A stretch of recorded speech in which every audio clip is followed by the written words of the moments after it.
오늘은 4절부터인데요. 한번 다 같이 읽어보겠습니다. 4절에서 9절까지요. 시작. 그리스도 예수 안에서 너희에게 주신 하나님의 은혜로 말미암아 내가 너희를 위하여 항상 하나님께 감사하노니 이는 너희가 그 안에서 모든 일, 곧 모든 언변과 모든 지식의 풍족함으로 그리스도의 증거가 너희 중에 견고하게 되어 너희가 모든 은사에 부족함이 없이 우리 주 예수 그리스도의 나타나심을 기다립니다.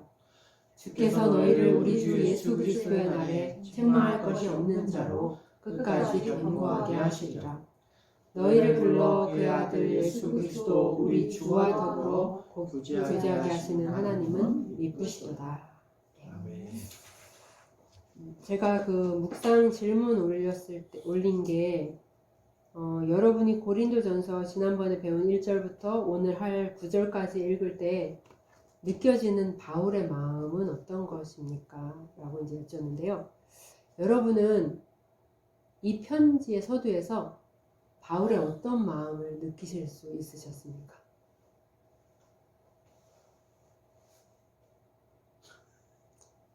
형제님? 끝까지 견고하게 서기를.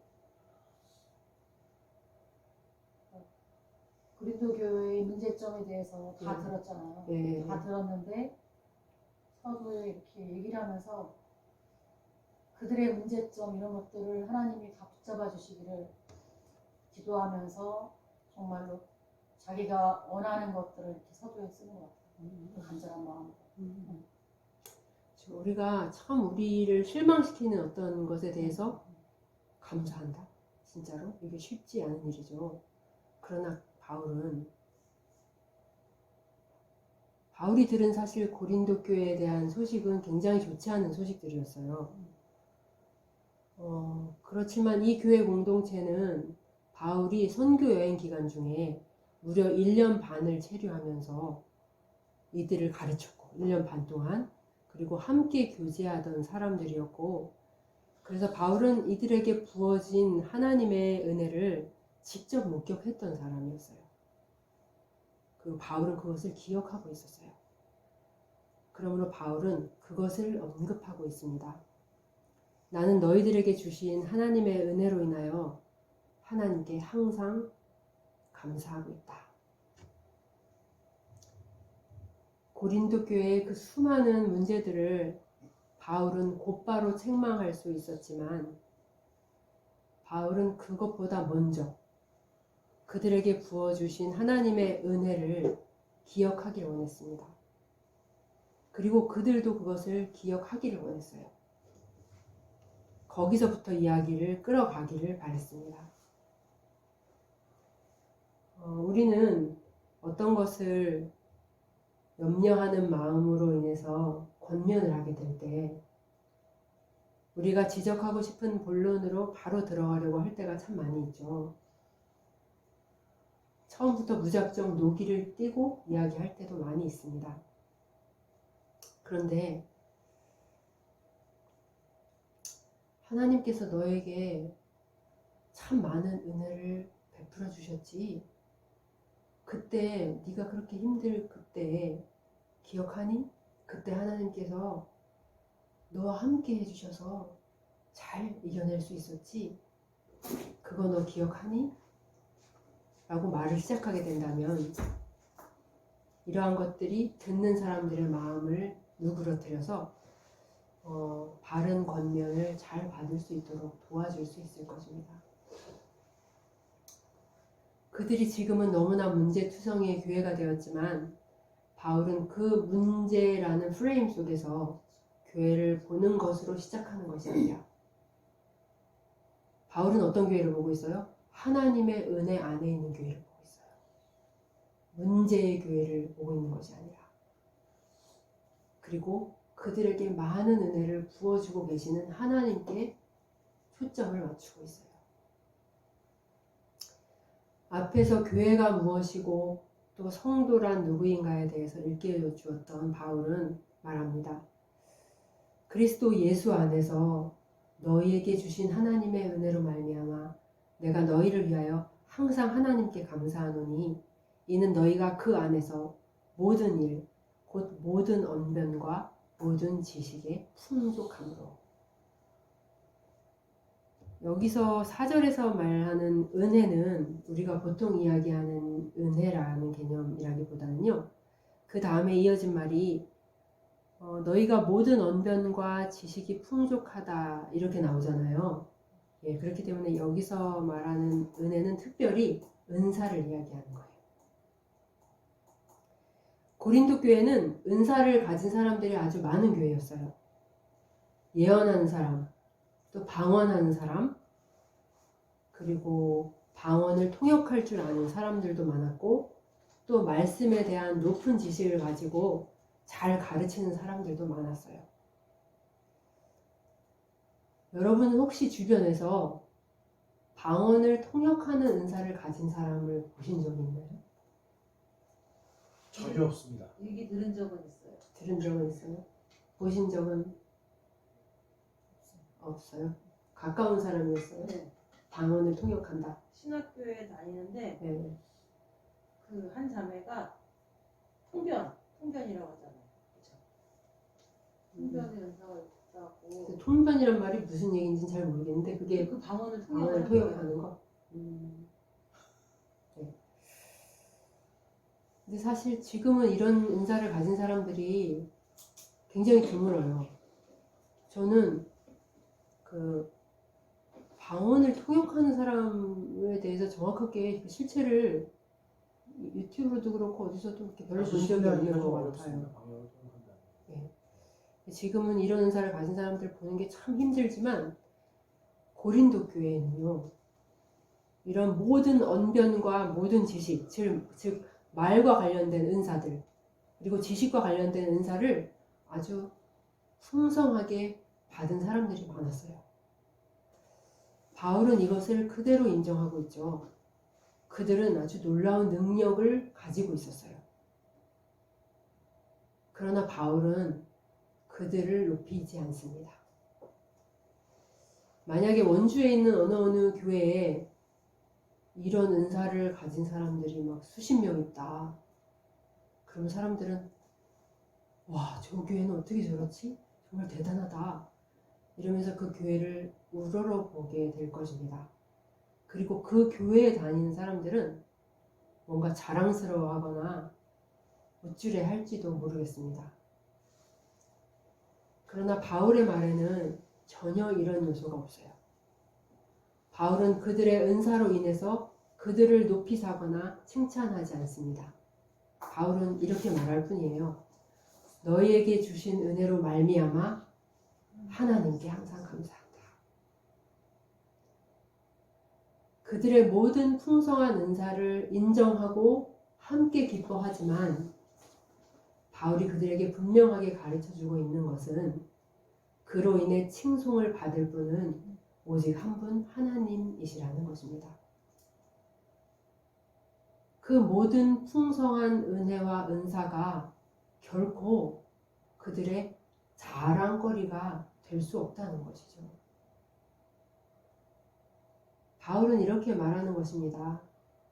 여러분에게 하나님께서 많은 은사와 재능과 풍성한 선물을 주신 것으로 인해서 나는 너무너무 기뻐합니다. 그러나 이 모든 것은 하나님께로부터 온 것이기 때문에 모든 영광과 감사는 하나님께 돌려지는 것이 마땅합니다. 이것은 오늘 우리에게도 동일한 진리죠. 여러분 가운데 어떤 재능이 있는 분 계신가요? 어떤 분야에 있어서 뛰어나게 잘하는 어떤 것이 있는 분 있으신가요? 그리고 성회자매님은 다른 사람이 볼 때는 재능이 많다고 아마 생각할걸요? 성회자매님을 다른 사람이 볼 때는. 그리고 교회에서 필요로 하는 어떤 좋은 은사들을 가지고 계신 분이 계신가요? 저는요, 여기 몇 명 안 되지만 여러분에게 많은 다양한 은사와 재능이 있다는 걸 압니다. 다재다능한 사람도 있고 특별히 한 분야의 두각을 나타내는 사람도 있을 것입니다. 그러나 우리는 우리에게 있는 은사와 능력에 대해서 어떠한 태도를 가지고 있는지요. 나에게 이 모든 탤런트, 재능과 능력을 주신 분이 하나님이시라는 것을 우리는 잘 알고 있나요? 이것을 마땅히, 기꺼이 인정하나요? 그러므로 그것으로 인해서 내가 결코 자랑하거나 우쭐해야 할 것이 아니라는 사실을 잘 알고 계시는지요? 하나님이 주셨다고 볼 수도 있지요. 하지만 여하튼 내가 노력해서 얻은 것이고 내 피땀으로 이루어진 것입니다 라고 생각하는 사람은 그것을 인정받으면 인정받을수록 점점 더 자신을 높이고 교만해지는 것을 결코 멈출 수 없을 것입니다. 자기가 한 거니까 다른 사람들의 모든 칭찬과 영광을 받을 대상이 누구죠? 자기 자신이 되는 것이죠. 이러한 것들을 자랑 삼는 마음이 커지고 교만해진 사람은 그의 능력이나 피땀을 알아주지 않는 것에 대해서 더 쉽게, 더 많이 화를 내게 되고, 그러한 마음은 결국 다툼과 시기를 계속해서 만들어내게 됩니다. 우리가 야고보서 3장에서 배운 것처럼 그 사람에게는 능력도 있고 지혜도 있는 것이 사실이지만 그 지혜는 위로부터, 즉 하나님께로부터 나는 것이 아닙니다. 모든 시기와 다툼을 만들어내는 자기 자랑이 된 자기의 재능들, 이 모든 것들은 야고보는 뭐라고 말합니까? 땅 위의 것이요 정욕의 것이요 귀신의 것이다 라고 이야기합니다. 우리가 마음으로부터 진실로 고백할 수 있기를 원합니다. 이 모든 것이 하나님의 은혜로 나에게 오는 것이라는 것을. 그러므로 여러분이 잘하는 어떤 것을 발견할 때 하나님께 즉각적으로 감사하십시오.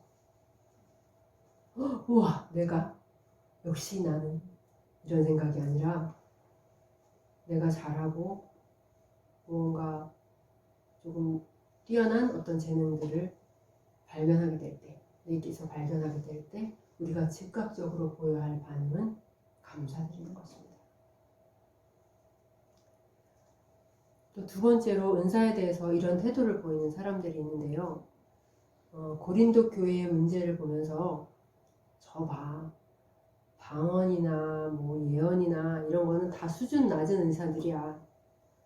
엉망이 된 고린도 교회를 보라고 이렇게 말하면서 몇몇 은사들을 폄하하거나, 혹은 은사는 하나도 중요하지 않아, 고린도 교회를 보라고 차라리 없는 게 더 낫지 라고 생각하면서 은사를 거부하거나 은사를 멸시하는 그런 태도들. 이것은 은사주의자에 대한 멸시로 이어지기도 하는데요. 은사를 지나치게 중시하는 것은 물론 잘못입니다. 그러나 은사를 폄하하는 것도 똑같은 잘못입니다. 바울은 풍성하게 은사를 받은 고린도 교회가 그 지경이 됐다고 해서 은사에 대해서 그렇게 말하지 않아요. 바울은 모든 은사는 다 하나님께서 주신 귀한 것이다. 그 모든 것을 너희에게 풍성히 주신 하나님께 항상 감사한다 라고 말합니다. 진심으로 하나님께 감사드립니다. 은사 자체에 문제가 있는 게 아니죠. 문제는 뭔가요? 그 은사를 받은 자가 그것을 어떻게 사용하고 있는가, 그리고 그것이 공동체 안에서 어떤 기능을 하고 있는가 하는 것이 문제인 것이죠. 바로 고린도 교인들은 이 부분에 있어서 큰 잘못을 행한 것이었습니다. 은사 자체는 문제가 안 됩니다. 그리고 은사를 주신 하나님께도 아무런 잘못이 없어요. 저 고린도 교회는 은사 때문에 저렇게 된 거야 라고 말할 수 없습니다. 은사를 주시는 것은 오히려 하나님께 감사드려야 될 제목이에요. 이것을 구별하는 것이 필요합니다. 우리에게. 예. 그런데 많은 사람들에게 그런 태도를 보게 돼요. 고린도 교회를 향해서 보면서 은사는 별거 아니야. 저봐 우쭐하게 할 뿐이잖아. 마치 은사 자체에 문제가 있는 것처럼. 또 그 은사의 풍성함에 이어서 바울이 감사하고 있는 것은 6절이죠. 6절 뭐라고 되어 있나요? 6절에 그리스도의 증거가 너희 중에 견고하게. 그렇죠. 그리스도의 증거가 그들 중에 견고하게 되었다는 것입니다. 그리스도의 증거가 뭐죠? 그리스도의 증거가 뭘까요? 넓게 말하면 복음 자체를 말할 수도 있죠. 복음을 얘기하는 거죠. 그리스도에 대한 증거, 그리스도를 증거하는 것, 결국 복음의 진리에 대해서 말하고 있는 것입니다. 현대 교회에서 급속히 약화된 것 중에 하나가 바로 복음의 진리입니다.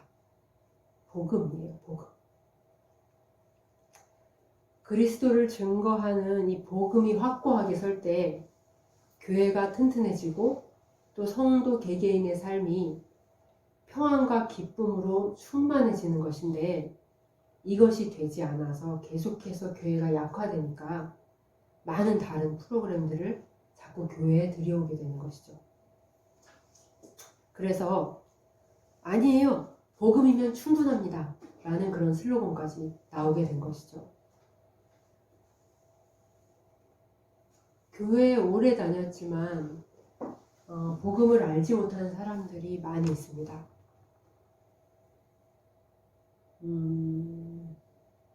성혜자매님은 교회 몇 년 다니셨죠?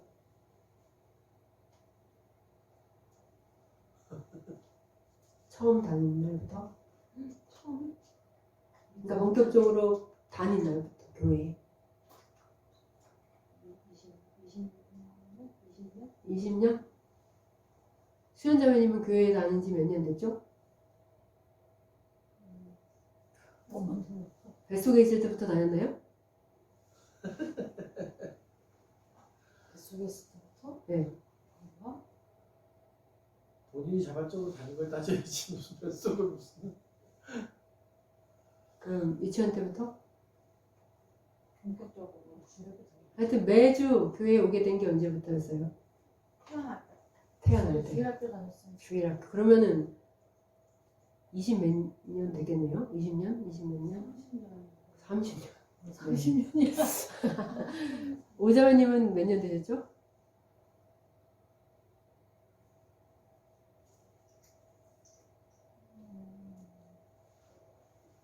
수현이가 사로 30년 얘기하잖아. 한 40년 되셨나요, 그러면? 저는 30년. 30년. 야, 다들 연수가 만만치 않으시네요. 네. 근데 교회에 이렇게 오래 다니는데, 이렇게 오래 다니는 사람들이 다른 교회도 많겠죠? 다른 교회는 더 많겠죠? 네. 그런데 교회 30년을 다니는데 20년을 다녔는데 복음에 대해서 알지 못한 사람들이 많습니다. 우리 소막교회는 복음에 대해 잘 알고 계신가요? 죄에 대해, 회개에 대해, 믿음에 대해, 하나님 아버지에 대해, 주 예수 그리스도에 대해, 그리고 그 심판의 날에 대해 여러분은 그 많은 중요한 내용들을 잘 알고 계십니까? 그냥 예수님이 내 죄를 위해서 죽으셨고 또 3일 후에 부활하셨다 라는 짧은 문장이 자기가 아는 복음의 전부인 사람들이 많아요. 교회 예배에 줄곧 참여하기는 하지만 예수 그리스도의 복음이 무엇인지에 대해 지식도 없고 관심도 없는 사람들을 우리는 많이 보게 됩니다. 현대 교회는 복음을 잘 알지 못해요. 교회이지만 복음이 없는 교회가 많이 있습니다. 그런데 고린도 교회는 그렇지 않았어요. 그들은 복음의 진리, 그리스도의 증거가 견고한 교회였어요. 복음 진리에 대한 지식이 풍성한 교회였어요. 사도 바울이 오랜 기간에 걸쳐 가르친 가르침들과 또 많은 이적들과 은사들과 성령의 일하심을 통해서 예수 그리스도가 누구신가에 대한 복음의 진리가 그들 중에는 견고하게 되었다라고 사도 바울은 말하고 있어요. 예수님이 누구십니까? 라는 질문에 대해서 우리는 얼마나 풍성하게 답을 할 수 있을까요? 예수님이 누구시죠? 라는 질문에 대해서 우리는 얼마나 많은 체험적인 지식을 나눠줄 수 있을까요?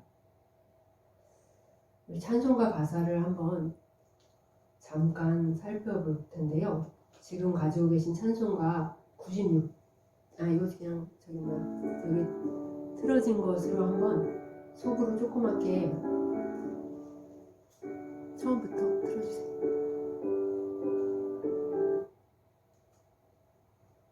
예수님은 누구신가? 라는 찬송가예요.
우리는 이 예수님을 잘 알고 있나요?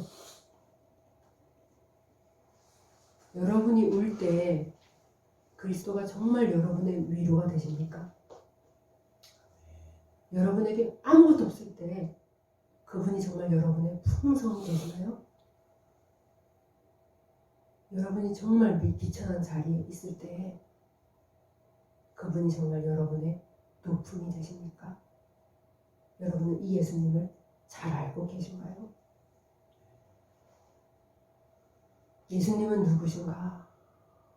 이 그리스도의 증거, 이 그리스도의 복음이 우리 송악교회 안에서 더욱 풍성해지고 더욱 견고해지기를 소망합니다. 아멘. 이제 7절에서 바울은 말합니다. 너희가 모든 은사에 부족함이 없이 우리 주 예수 그리스도의 나타나심을 기다림이라. 제가 고린도전서 1장 앞부분을 여러 번 보면서 한 가지 발견한 게 있는데요. 어떤 단어가 계속해서 나오는 것을 여러분 발견하셨어요? 1절에서 9절까지. 혹시 가장 많이 나오는 단어? 그리스도. 네, 그리스도 빼고 빼요. 예수 그리스도 빼고.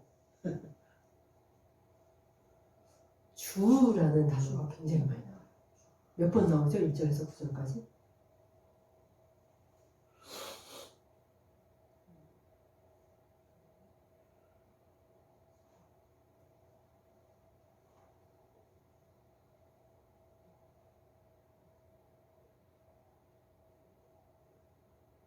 그래서 7번. 예.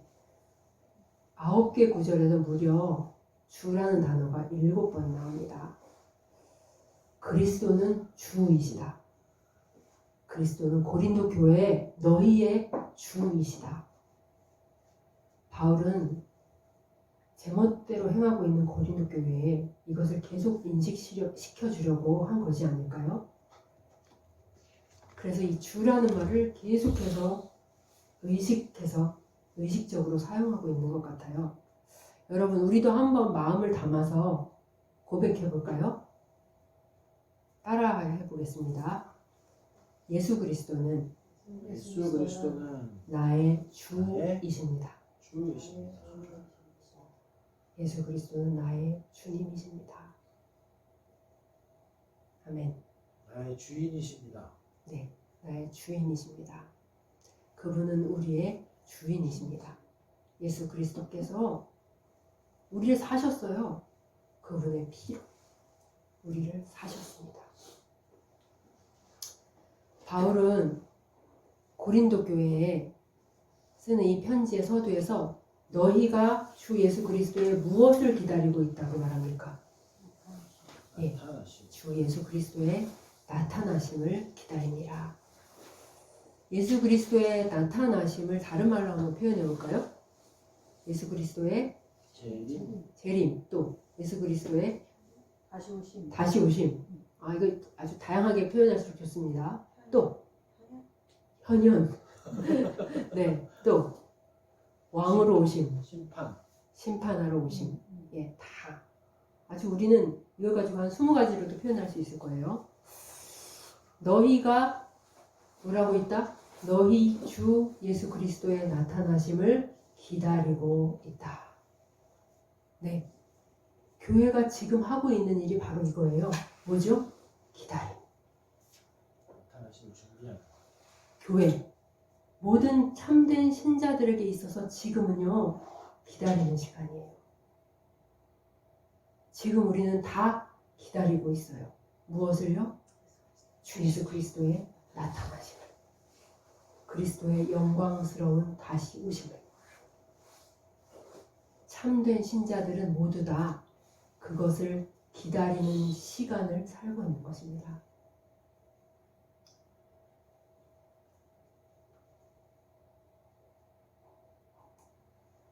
그런데 이 기다림의 시간 동안에 주님께서 하시고자 하시는 일이 있어요.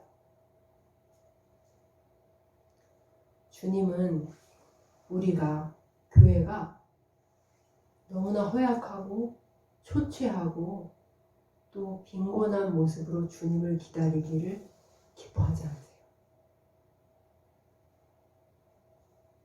주님은 우리를 아름답게 단장시키기를 원하십니다.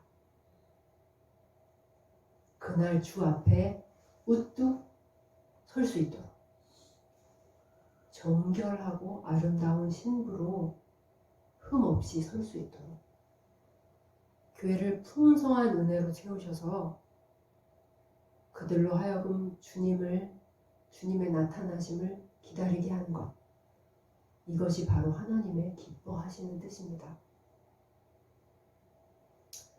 7절에서 바울은 너희가 모든 은사에 부족함이 없다 라고 말하는데, 이것은 그들이 모든 은사를 다 완벽하게 가졌다, 그래서 더 이상의 은사가 필요 없다, 이런 개념이 아니라 하나님께서 고린도 교인들에게 교회를 바르고 힘있게 세워나가는데 필요한 모든 은사를 넉넉하게 주셨다는 거예요. 그리고 그날 주 앞에서 바른 모습으로, 아름다운 모습으로 서 있을 수 있도록 넉넉하게 그것을 주셨다는 거예요. 그런데 이것이 하나님이 이렇게 넉넉하게 이런 은사를 주시는 것이 여러분 고린도 교회에만 해당되는 걸까요? 지금 현대 교회에는 하나님께서 부어주시는 은사가 부족할까요? 하나님께서는 여기 모여있는 우리들에게는 턱없이 부족한 은사를 주고 계시는 걸까요?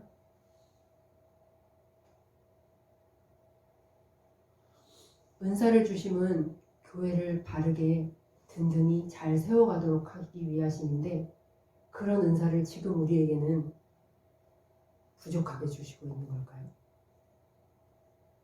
더 풍족하게 해주십니다. 네, 저도 그렇게 생각합니다. 저는 하나님께서 그러실 리가 없다고 생각합니다. 우리가 어떤 것이 부족해서 주 앞에 서지 못하는 일이 없도록 하나님께서는 교회에, 즉 우리들에게 풍성한 선물을 주셨고 현재도 주고 계신다고 믿습니다. 사실 초대교회 때는 먹고 사는 문제가 굉장히 큰 문제였었거든요. 끼니 때우는 것 자체가 해결 안 되는 정도가 너무 많았지만 지금은 차고 넘쳐요. 더 어마어마한 은사들을 보여주시고 지금 재능 있는 사람들이 부족한 시대인가요, 여러분? 세상을 한번 보세요. 재능 있는 사람이 부족한가요? 넘치죠. 여러분, 교회도 마찬가지고 세상에 있는 사람들의 모든 재능들 다 마찬가지예요. 우리는 하나님께로부터 많은 재능과 풍성한 은사를 받습니다. 이 은사들은 우리가 하나님의 교회를 견고하게 세워나가는데 부족하지 않아요. 문제는 뭐죠? 엉뚱한 데 쓴다는 겁니다. 네, 문제는 우리가 그것을 어디에 어떻게 쓰고 있는가 하는 것이죠. 호세아서에 보면 하나님께서 이렇게 말씀하시는 부분이 있어요.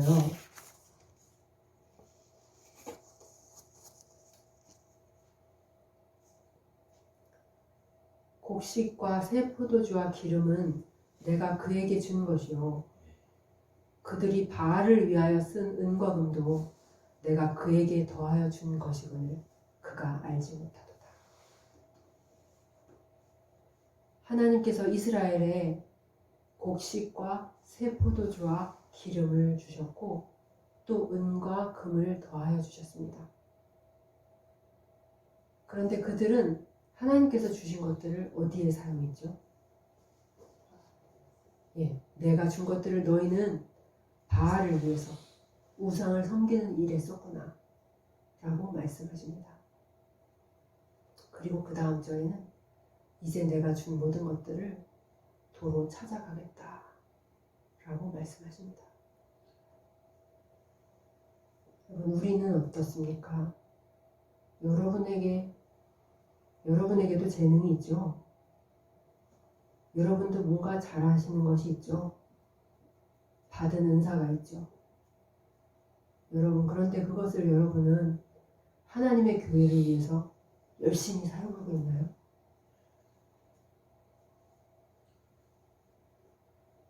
아니면 세상에서 내가 구하게 되고 성공하게 되는 일에만, 세상을 누리는 일에만 그것을 사용하고 있는 것은 아닌가요? 만약에 여러분의 은사와 재능을 하나님의 교회를 든든히 세워나가는데 최선을 다해서 사용한다면 하나님께서는 여러분에게 은사를 주신 것을 기뻐하실 것이며 또 더 부어주실 것이며 그로 인해 하나님의 나라는 더 확장되어 갈 것입니다. 나한테는 은사가 없어. 그래서 교회에 쓸 것이 없어. 혹시 그렇게 생각하시나요? 난 교회에서 할 일이 없어. 난 잘하는 게 아무것도 없어. 그렇지 않아요. 은사는 부족하지 않습니다. 우리가 그것을 교회를 위해 하나님의 일을 위해 사용하지 않기 때문이죠. 하나님께서는 우리의 모든 죄와 잘못에도 불구하고 너무나도 크신 사랑으로 또 때를 따라 돕는 은혜를 부어주셔서 우리로 계속 자라나게 하십니다. 주님은 계속 은혜를 주시되 넘치도록 주십니다. 바로 교회는 이러한 풍성함 가운데에서 주님의 나타나심을 기다리고 있는 것입니다. 바울은 8절에서 다시 말합니다.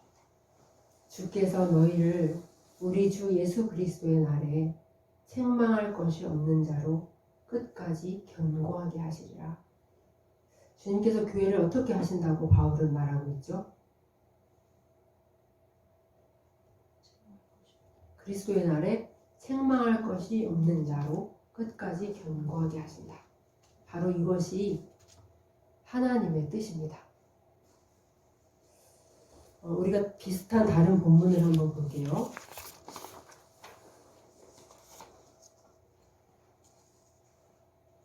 다 같이 한번 읽어볼게요. 골로새서 1장 22에서 23절 부분 앞부분까지인데요.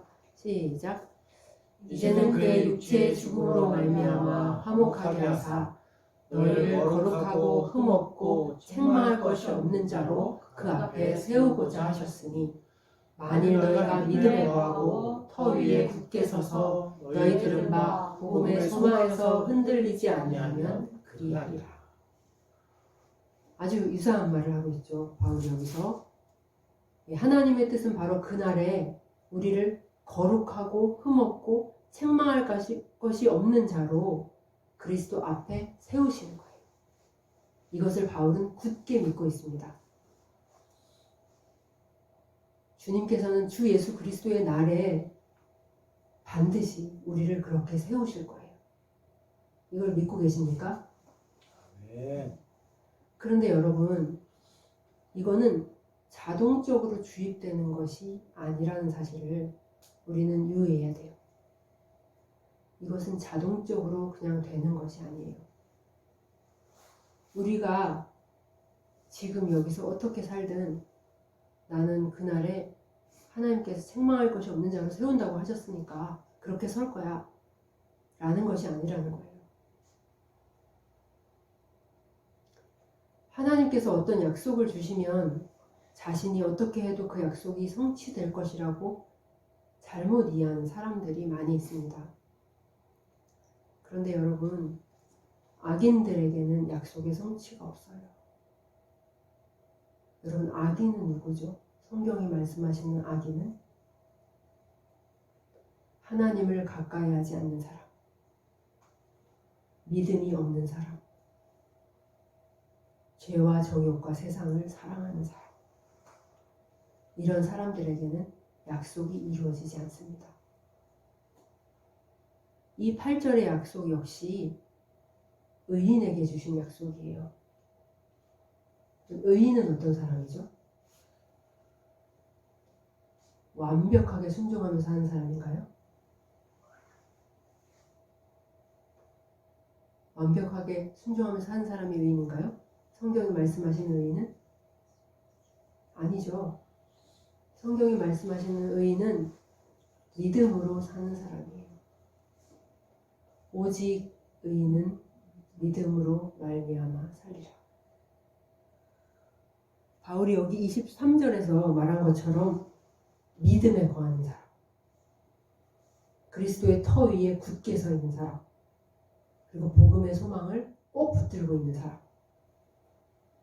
이런 사람에게 하나님의 약속은 성취되는 것입니다. 믿음으로 사는 삶은 어떤 것일까요?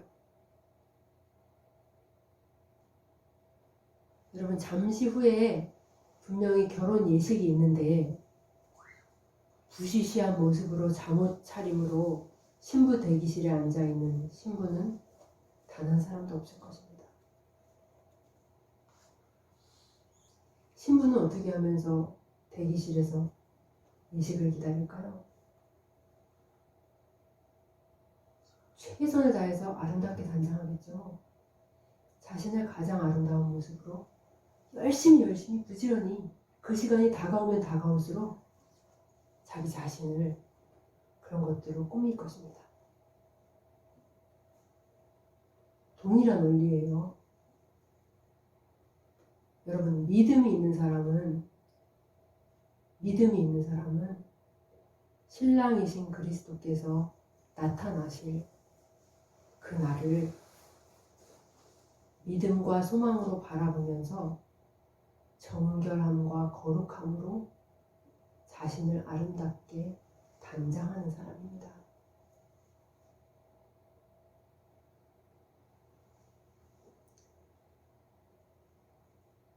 당연히 그의 삶에 그게 나타나겠죠.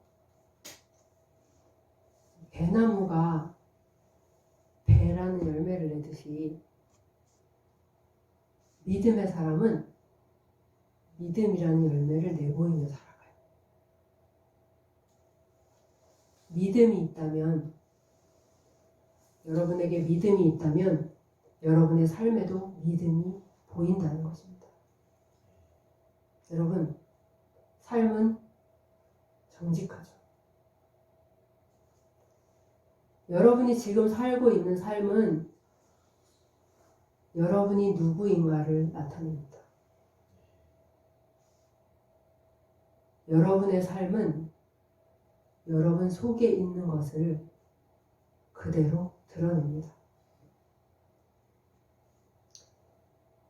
만약 어떤 사람 안에 하나님께 받은, 구원을 통해 하나님께 받은 흠없는 의와 거룩함이 있다면 그의 안에, 그렇다면 그의 삶에도 의와 거룩이 있을 것입니다. 안에 있는 것은 밖으로 나오기 마련이에요. 네, 제가 천을 하나 가지고 왔는데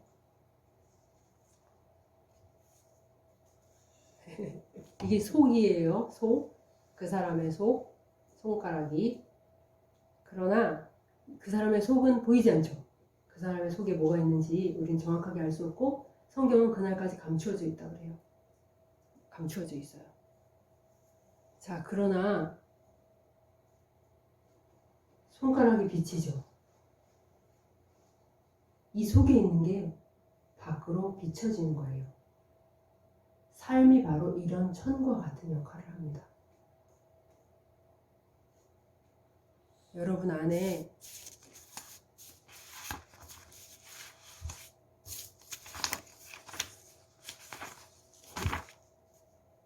만약에 정말 믿음이 있다면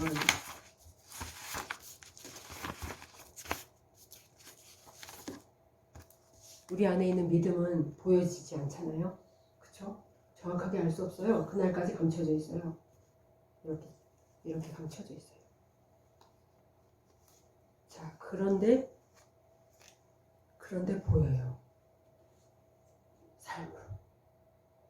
그날 어떤 일이 벌어지나요? 이것이 젖혀지는 것입니다.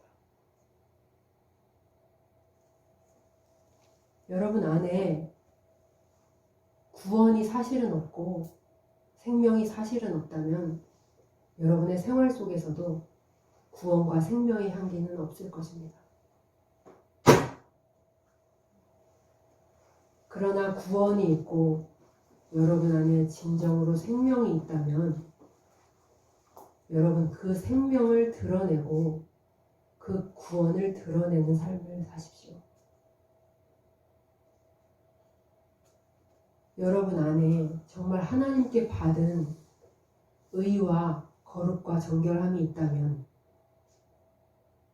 그렇다면 죄에서 회개하는 것과 정결함이 여러분의 삶에 항상 있게 하십시오. 여러분 이게 안전한 거예요. 왜냐하면 그것을 드러내며 사는 자는 그리스도의 날에 정말로 그런 자로 드러나게 될 것이기 때문입니다. 삶에서 드러내는 대로 그날 우리는 드러날 것입니다. 그날에 우리가 사기꾼으로 드러나지 않도록 깨어 있어야겠습니다. 바울은 말합니다. 너희가 믿음에 거하고 터 위에 굳게 서서 너희가 들은 바대로 복음의 소망에서 흔들리지 아니하면 너희는 그날 거룩하고 흠없는 자로 드러날 것이다.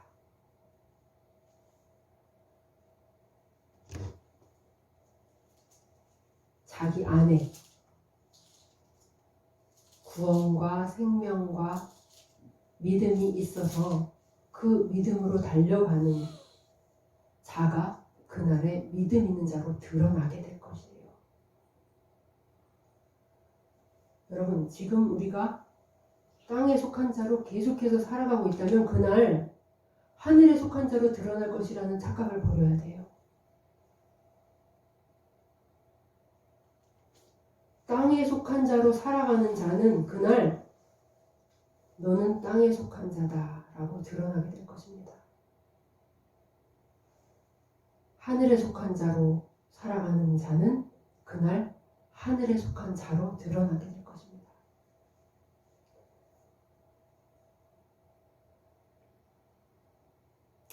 바울은 골로새서에서 지금은 감추어져 있는 우리의 생명이 나타날 것에 대해서 이렇게 말합니다.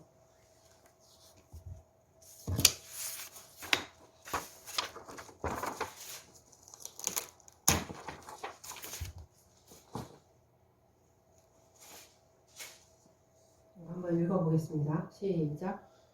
위의 것을 생각하고 땅의 것을 생각하지 말라. 이는 너희가 죽었고 너희 생명이 그리스도와 함께 하나님 안에 감추어졌습니다. 우리 생명이신 그리스도께서 나타나실 그때에 너희도 그와 함께 영광 중에 나타나리라. 그러므로 땅에 있는 지체를 죽이라. 아멘. 그날 우리의 생명은 지금 어떤 상태래요? 그리스도와 함께 하나님 안에 감춰져 있다. 눈에 보이지 않는다. 바로 그것이 드러날 날이 언제예요? 우리 생명이신 그리스도께서 나타나실 그때에 너희도 그와 함께 영광 중에 나타날 것이다 라고 말하면서 바울은 뭐라고 합니까? 그러므로 땅에 있는 지체를 죽이라. 너희는 죽은 자다. 3절에 이는 너희가 죽었고 너희는 세상에 대해서 죄에 대해서 죽었다. 그러므로 세상에 대해서 죄에 대해서 죽은 자의 삶을 이 땅에서 산다. 그러다가 주께서 오시면 너희가 정말로 세상에 대해 죽었고 죄에 대해서 죽은 자, 하나님에 대해서 살았고 의에 대해서 산 자로 그날 드러나게 된다는 것입니다. 네, 마지막 9절인데요. 9절. 너희를 불러 그의 아들 예수 그리스도 우리 주와 더불어 교제하게 하시는 하나님은 이쁘시도다. 자, 하나님께서는 또 부르신 자들을 어떻게 하신다고요? 예, 아들과 교제하게 하신다. 여기서 교제로 번역된 헬라어 단어가 혹시 뭔지 아실까요? 많이 들어본 단어일 텐데. 예, 예전에 강자매님 그 카페 이름 코이노니아. 이게 바로 교제라는 뜻이죠. 여러분, 사람들은 아무 사람하고 교제하지 않죠. 여러분도 아마 그럴 거예요. 그렇다면 예수 그리스도는 누구와 교제하실까요? 누가 그리스도와 교제할 수 있을까요? 하나님께서 부르셔서 깨끗하게 하신 자들만이 가능합니다. 단 하나라도 죄가 있는 자라면 그는 하나님의 전에 들어갈 수 없어요. 그분의 얼굴을 뵐 수도 없고 그분과 교제할 수 없어요. 완전하게 깨끗하게 된 자만 예수 그리스도와 교제할 수 있습니다. 그러므로 그리스도와의 교제는 그들만이 갖는 특권이에요. 여러분은 이 주님과의 교제라는 특권을 지금 누리고 계십니까?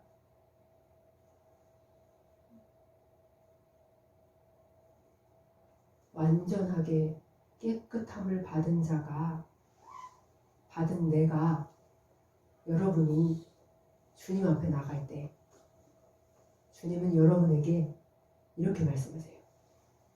아가서 말씀인데요.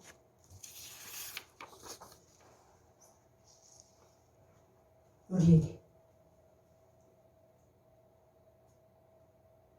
나의 사랑, 너는 어여쁘고 아무 흠이 없구나. 그리스도께서 우리를 그렇게 보십니다. 여러분, 늘 더러운 물이 솟아오르는 우리의 마음속이고 모든 이기심과 교만과 세상 사랑과 탐심과 온갖 죄악으로 가득한 우리였지만 그리스도께서는 십자가에서 자신이 흘리신 그 피로 우리의 더러움을 깨끗하게 완전히 말끔하게 다 닦아주신 다음에 우리에게 이렇게 말씀하시는 거예요. 나의 어여쁜 자야, 너는 아무 흠이 없구나. 일어나서 함께 가자. 우리 이 찬양 알죠? 나의 사랑, 나의 네, 그 후렴 쪽에 나의 사랑, 나의 사랑, 나의 어여쁜 자야, 일어나 함께 가자. 너는 아무 흠이 없다 라고 말씀하세요. 우리한테. 너무 놀라운 일이죠? 우리 너무 지저분한 사람들인데 그분이 자신의 흘리신 피와 찢겨진 살로 우리를 깨끗하게 닦아주신 다음에 너는 너무나 어여쁜 자다. 너는 아무런 흠이 없다. 나의 어여쁜 자야, 나와 함께 가자 라고 말씀하시는 거예요. 주님은 함께 가자고 하십니다. 주님께 있는 모든 좋은 것을 나누어 주시겠다고 말씀하십니다. 이 코이노니아는 함께 공유한다라는 의미도 있어요. 하나님께서는 부르신 자들을 단지 용서받고 깨끗하게 하시는 것에서 그치지 않고 아들이 가진 모든 것을 공유하는 관계 속으로 우리를 들여보내세요. 아들과의 코이노니아 속에 우리를 들여보내시는 것입니다. 그래서 우리로 그리스도의 모든 복에 참여하는 자가 되도록 하십니다. 교회는 무엇인가? 바울은 에베소서에서 교회를 이렇게 말합니다.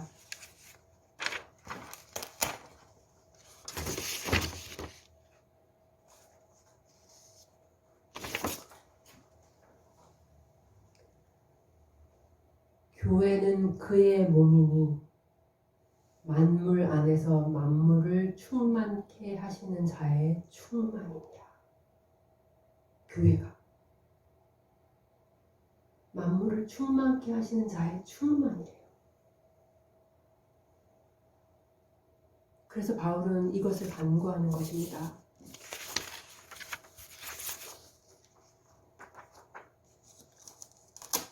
에베소서는 교회에 대해서 잘 얘기해주고 있는데요. 에베소서가 교회, 우리를 향해서 하는 간구는 이것입니다. 그 너비와 길이와 높이와 깊이가 어떠함을 깨달아 하나님의 모든 충만하신 것으로 너희에게 충만하게 하시기를 구하노라. 그 충만은 어디에 있습니까? 그리스도 안에. 골로새서에서 바울은 말하죠. 아버지께서는 모든 충만으로 예수 안에 거하게 하셨다. 그 모든 충만은 그리스도 예수 안에 있습니다. 그리고 그리스도 예수 안에 있는 모든 충만을 우리들이 함께 소유하도록 우리를 그분과의 코이노니아에 들여보내신 것입니다. 은혜와 진리가 충만하신 분, 능력이 충만하신 분, 지혜와 기쁨이 충만하신 분, 신성의 모든 충만이 육체로 거하신다는 그분. 이 모든 충만이 그리스도 안에 있고 믿는 자들은 그분과 교제함으로 이 모든 것을 자기 것으로 합니다. 그러므로 그리스도인은, 여러분, 저는 교회 다니는 사람이 아니라 진짜 그리스도인에 대해 얘기하고 있어요.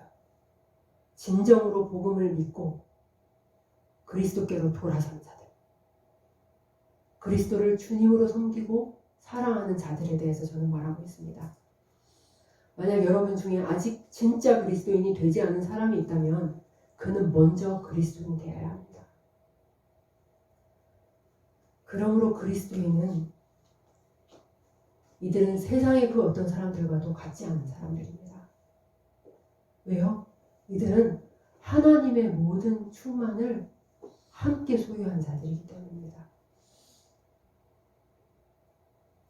에베소서에서 바울은 에베소 교회를 향해서 이렇게 말합니다. 여러분이 많이 들어보신 말씀일 텐데요. 믿는 우리에게 베푸신 능력의 지극히 크심을 너희가 알기를 원한다. 믿는 우리에게 베푸신 능력의 지극히 크심을 너희가 알기를 원한다.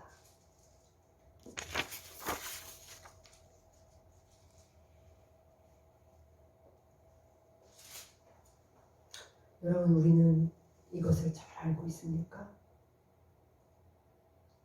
우리는 하나님께서 그리스도 안에서 우리에게 허락하신 것이 어떤 것인지 잘 알고 있습니까?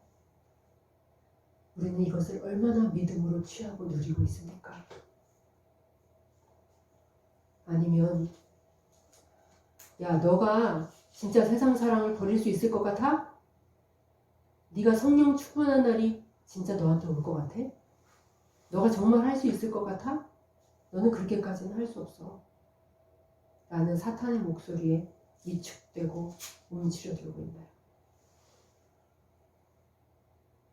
여러분, 이것은 사탄의 목소리이지 하나님의 음성이 아닙니다. 하나님께서는 그리스도를 가진 너에게는 모든 것이 가능하다라고 말씀하십니다. 여러분, 이 사실을 꼭 기억하세요. 그리스도를 가진 자에게는 모든 것이 가능합니다. 왜? 그에게는 하나님의 모든 능력의 충만이 그 안에 있기 때문이에요. 하늘의 모든 충만이 그리스도 안에서 우리의 것이 되었습니다. 아무리 실패하고 넘어지는 삶 가운데 있을지라도, 도저히 이것을 이길 수 없을 것 같을지라도, 지금은 비록 유약함과 소심함 가운데 있을지라도, 여러분, 우리는 하늘의 모든 능력의 창고가 그리스도 안에서 나에게 활짝 열려있다는 사실을 기억해야 돼요. 이것을 여러분 믿어야 돼요. 이것은 우리의 믿음 안에서 점점 더 우리의 것이 되어갑니다.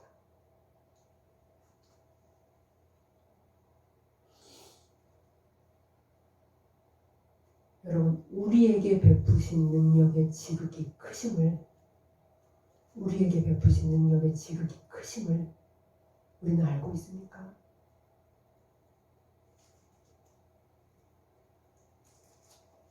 구절 마지막은 이렇게 끝납니다. 이것을 이루시는 하나님은 미쁘시다. 하나님은 신실하시다. 반드시 이렇게 하실 하나님은 참으로 신실하신 분이시다. 바울은 문제투성이의 고린도 교회에 이것을 다시 바라볼 것을 주문하고 있는 것이에요. 그리고 오늘 나는 능력이 없어. 나는 아무리 해도 남편을 사랑할 수 없을 것 같아. 나는 아무리 해도 이것을 할 수 없을 것 같아. 이건 안 될 것 같아. 라고 말하며 주저앉아 있는 우리들에게, 세상의 기세에 눌려 쭈그러져 있는 우리들에게,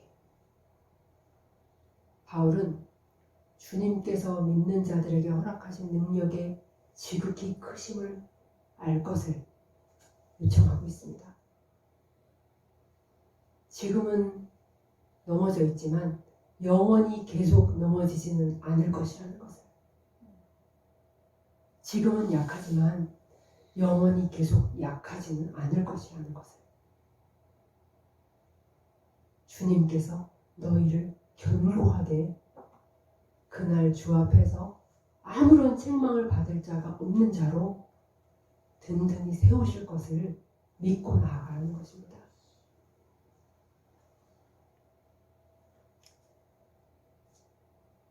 그날 주님 앞에서 책망받을 것이 하나도 없는 강하고 아름다운 자의 모습으로 반드시 세워주실 것을 굳게 믿으며 오늘 나에게 주어진 믿음의 경주를 하라고 이야기하고 있습니다. 아까 우리 찬양했잖아요. 저 높은 곳을 향하여 날마다 나아갑니다. 하나님께서는 그 아름다운 날을 바라보시며 우리에게 함께 가자, 일어나서 함께 가자 라고 말하고 계십니다. 여러분, 주님이 내미시는 손이 보이시나요? 그분의 그 음성이 들리시나요? 우리를